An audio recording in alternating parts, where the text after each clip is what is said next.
You're welcome once again to Drill Research Blog, your one-stop blog for in-depth analysis on political issues in Nigeria, in Africa, and across the globe. It is 2023 and there's a new president in Nigeria. This means new policies and new style of governance. This administration had during the campaigns mentioned that they would continue on the legacies of the Buhari-led administration if voted into office. Now they are in office. Now it's important to look at what are the legacies of the Buhari administration that this current government will be building upon. And this brings us to our topic today, which is a chronicle of 8 years of Buhari's administration. Please don't forget to subscribe, like, and share for more analysis. The year 2015 marked a watershed in Nigeria's political history. Nigeria introduced the use of technology in elections. An incumbent president was defeated at the polls, and that marked an end of political dominance of the then ruling People's Democratic Party. This paved the way for the All Progressives Congress, APC, to take over government, and its presidential candidate, Muhammadu Buhari, became the president and commander-in-chief. There was widespread jubilation across the country,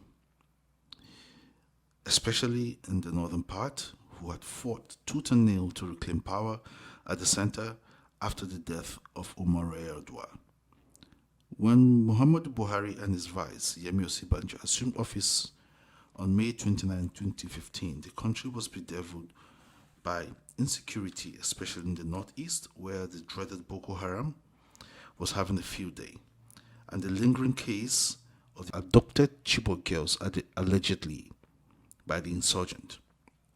There was also the issue of corruption, unemployment, dwindling economy, and a host of national issues. Given the pedigree and perceived integrity of the duo of Muhammadu Buhari and Osinbajo, a lot of Nigerians heaved a sigh of relief that the country and indeed Nigerians would experience change, since it was the mantra and center point of the campaign of the APC at the time. The change agenda was anchored on three standpoints: economy, security, and the fight against corruption. Now, the chronicle of Buhari's 8 years in the saddle will be a reflection of these key standpoints, as well as other national issues that came to later define the administration. First is the economy. According to the National Bureau of Statistics, when the administration came on board in 2015, the nation's inflation rate was 9%. Since then, inflation has risen dramatically and currently stands at a whopping 23%. No doubt, this has overbearing impact on the nation's currency and purchasing power. At the moment, unemployment, poverty, and economic disempowerment have become a disturbing attributes of the nation's life. The recent report by the NBS pegs the country's unemployment rate at 33.3%, which is the highest in the last 13 years and second highest in the world. The country fell into recession twice, first in 2016, when the economy contracted by 2.06%, and secondly in 2020 as a result of the global fall of oil prices due to the COVID-19 pandemic. Under the administration, the World Poverty Clock puts the number of people living in extreme poverty in Nigeria as the highest in the world. Thus, the nation became the poverty capital of the world, overtaking India. Barely 6 months into the administration in 2015, the exchange rate of naira against the dollar nosedived from an hitherto 197 naira to 417 and 422 at official rate, and above 600 at the parallel market. It currently exchanged close to 1,000 naira. According to Nigeria's Debt Management Office, the country's debt profile as at June 2015 stood at 12.12 trillion naira. Now, Nigeria's debt profile is a staggering 77 trillion naira and counting. In terms of security, before Buhari took office in 2015, Nigeria was plagued by insecurity. mostly by the Boko Haram, who controlled large territories in Borno, Yobe, Adamawa, and some parts of the northeast. As the administration progressed, hardly did any day go by without a report in the press about deadly killings, attacks, or kidnapping in different parts of the country.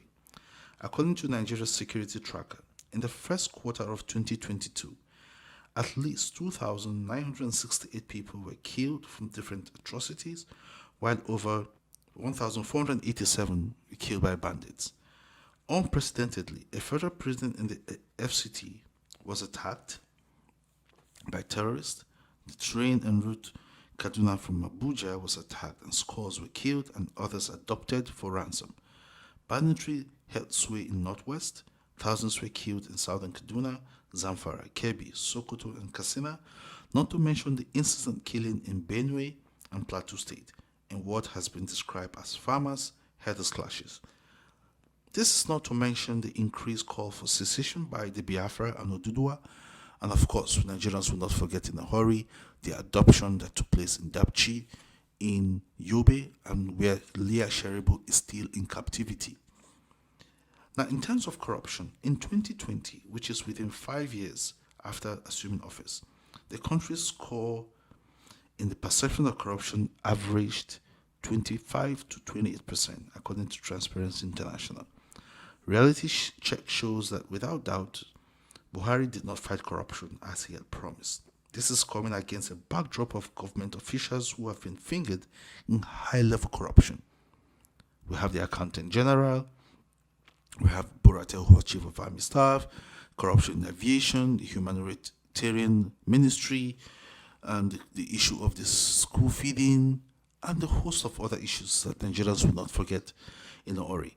Now, there were also other issues in terms of nepotism, that the government promoted a high-level nepotism that has never been seen in the history of Nigeria in terms of appointment, in the judiciary, in the DSS, and of course, Nigerians will not forget how the former DSS DG ordered that the National Assembly was shut down because people who were perceived as principal officers were not in conformity with the executive.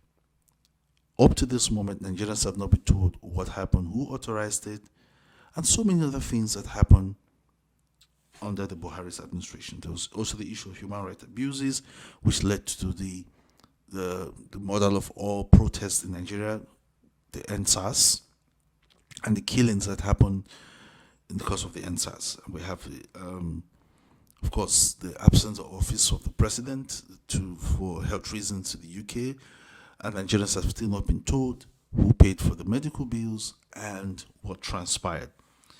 And the issue of the Naira design that happened before the 2023 elections, and a whole lot of issues that happened that Nigerians still need clarity on. Now, so what we see in this administration in terms of the subsidy removal and the present state of the economy is a fallout of the things that happened during the Buhari's era. Follow us for more, and then we'll give you more in-depth analysis on the policy direction of the current administration. And please don't forget to like, to subscribe, and to share, so you'll be abreast of the happenings in Nigeria, Africa, and across the world. Our next production will be the coup in Niger and the role of ECOWAS as a regional organization and Nigeria as a country.